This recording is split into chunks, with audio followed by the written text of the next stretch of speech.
जनगणना आता सुरू झालेली आहे. देशाच्या जनगणनेला सुरुवात झालेली आहे. महाराष्ट्रातही ही प्रक्रिया सुरू झालेली आहे. मित्रांनो, मुळात जनगणना म्हणजे काय? जनगणना म्हणजे देशातल्या प्रत्येक घराचं, देशातल्या घरातल्या प्रत्येक व्यक्तीची माहिती ही संकलित करणे, त्यामध्ये त्याची डेमोग्राफिक म्हणजे वयोमानानुसार कोणत्या वयोगटातल्या व्यक्ती आहेत, त्यांची आर्थिक बाजू कशी आहे, त्यांची आर्थिक माहिती आणि त्यांची सामाजिक परिस्थिती, या सर्व बाबतीत माहिती संकलित करणं हे जनगणना आहे. जनगणना म्हणजे थोडक्यात देशाचा एक काढलेला फोटो आहे, ज्याच्यामध्ये देशातल्या प्रत्येक घराचं आणि त्या घरातल्या प्रत्येक व्यक्तीचा तपशील त्याच्यामध्ये अंतर्भूत आहे. ही जनगणना कधी सुरू झाली? स्वातंत्र्यापूर्वीच 1881 पासून ही जनगणना सुरू झाली. आतापर्यंत 16 जनगणना झालेल्या आहेत. आता आपण 16व्या जनगणनेला आपण सामोरे जातो. स्वातंत्र्यानंतरची ही 8वी जनगणना. सामान्यतः दशकाच्या सुरुवातीला म्हणजे 2001, 2011 किंवा 1981, 1991 अशा वेळेस जनगणना केली जाते. यावेळेस अत्यंत अपवादात्मक परिस्थिती निर्माण झाली होती. 2021 मध्ये आपल्या सर्वांना कल्पना आहे, देशात आणि जगामध्ये कोविड रोगाचा प्रादुर्भाव झाला होता आणि पूर्ण जग त्याच्या प्रभावाखाली आलं आणि त्याच्यामुळे जनगणना 2021 मध्ये होऊ शकली नाही. आता ही जनगणना 2027 मध्ये करण्यात येणार आहे. 1 मार्च 2027 हा त्याचा कट ऑफ डेट किंवा या दिनांकाची माहिती पायाभूत धरून ही जनगणना केली जाईल. महाराष्ट्रामध्ये आज जवळजवळ 36 जिल्हे आहेत, 29 महानगरपालिका आहेत, 248 नगरपालिका आहेत आणि 147 नगरपंचायत आणि जवळजवळ 43,741 एवढ्या गावांमध्ये ही जनगणना केली जाणार.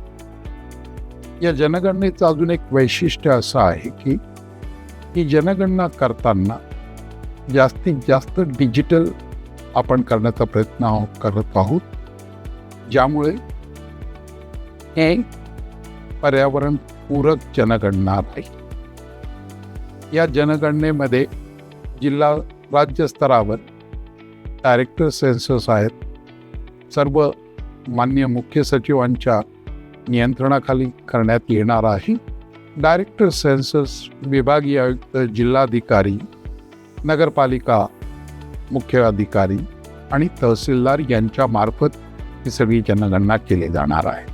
या जनगणनेच्या पहिल्या याच्यामध्ये म्हणजे फर्स्ट फेज किंवा पहिली फेरीमध्ये घराची यादी बनवणं आणि घराची पूर्ण आकडेवारी गोळा करणं हे केलं जाणार आहे. आणि त्याच्यातही पुन्हा 2 भाग करण्यात येत आहेत. 1 मे म्हणजे आता आपण बोलतो आहोत 1 मे ते 15 मे पर्यंत आपण स्वयंगणना करू शकतो. ऑनलाईन ही सुविधा आपल्याला उपलब्ध आहे.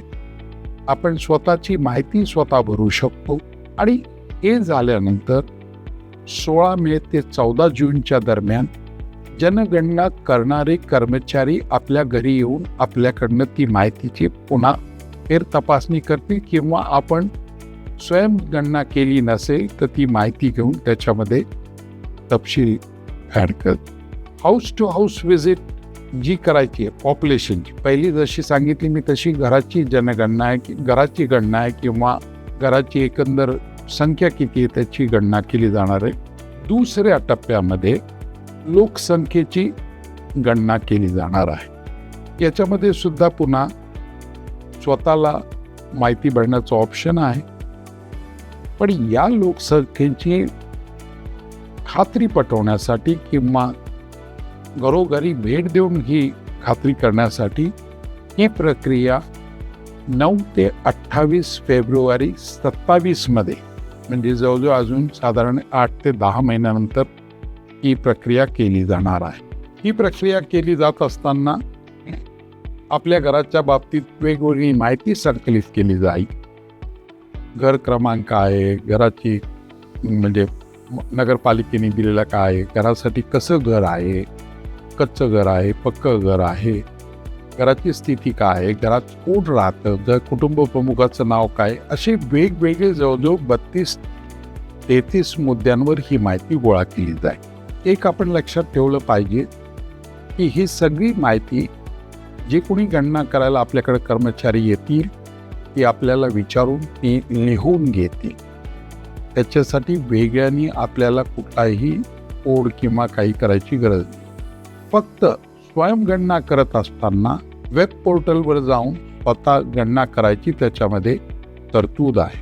आणि एकदा हे तुमचं गणना प्रक्रिया झाली 27-28 फेब्रुवारी 27च्या नंतर ही सगळी जी माहिती आपल्याकडनं संकलित केली जाणार आहे ती सगळी माहिती गुप्त ठेवली जाणार आहे. ती कुठेही उपलब्ध असणार नाही.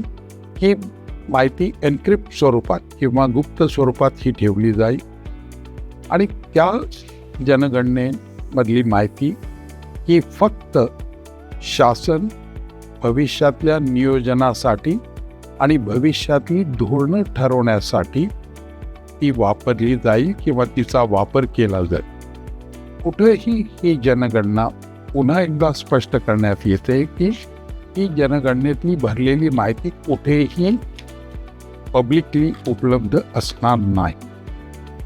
त्यामुळं आपल्या सर्वांच्या हिताचं हे आहे की आपण जनगणना करून घ्यावी, स्वयं करावी, स्वतः करावी. काही कारणामुळं जर का आपल्याला स्वतःला करणं शक्य नसेल तर जेव्हा जनगणना आपल्या घराला भेट देतील त्यावेळेस त्यांना खरी माहिती ही त्यांना आपण द्यावी. कुठलीही माहिती लपवण्याचा प्रयत्न करू नये किंवा ती देऊन म्हणजे न देण्याचा नकार देण्यात येऊ नये, कारण तसं करणं हे कायद्याने गुन्हा आहे. आपल्याला ही विचारलेली माहिती देणं बंधनकारक आहे आणि या माहितीचा उपयोग देशाच्या भविष्याच्या नियोजनासाठीच वापर केला जाईल. म्हणून तो आपण प्रत्येक माहिती अगदी अचूक माहिती आपण दिली पाहिजे आणि ती माहिती जनगणकापर्यंत आपण पोचवली पाहिजे. धन्यवाद.